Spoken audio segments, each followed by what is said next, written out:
Jadi bagaimana kalau ada orang yang tertimpa musibah dan terjadi pada dirinya, pada keluarganya, kemudian dia menangis dan terus menangis. Soal menangis, sedih, dalam syariat nggak ada masalah.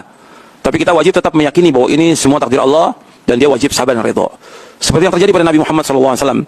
Ketika cucunya meninggal, Nabi cinta pada cucunya. Ketika meninggal, Nabi menangis. Seorang sahabat menegur, "Ya Rasulullah, kenapa engkau menangis?" Kata Nabi SAW, "Hati ini sedih, mata ini menangis, dan kami nggak akan mengucapkan kecuali yang baik." Artinya, menangis dalam syariat boleh, yang nggak boleh meratap. Meratap itu menangis dengan histeris, menyebut-nyebut kebaikan, dan memberontak, tidak terima dengan musibah yang menimpa dia. Kalau kita sekedar menangis, wajar sebagai seorang muslim. Nabi juga menangis, sedih, wajar juga sedih.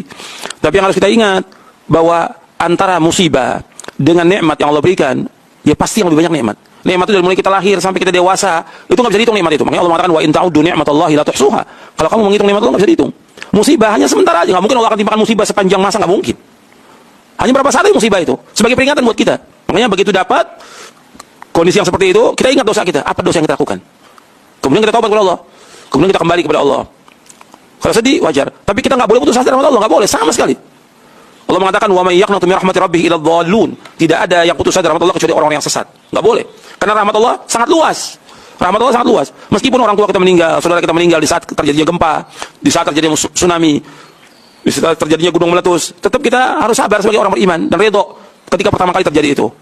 Kita wajib untuk sabar dan kita wajib juga untuk redho atas musibah itu. Dan kita terus berusaha apa yang harus kita perbaiki. Tentunya dengan ibadah kepada Allah. Kalau kita terus menangis, apa yang bisa kita perbuat? Sudah nggak akan kembali. Anak meninggal, rumah kita hancur, nggak akan kembali. Bisa nanti untuk diperbaiki lagi, tapi butuh waktu. Tapi kalau kita terus dalam kesedihan, kita nggak bisa berbuat apa-apa.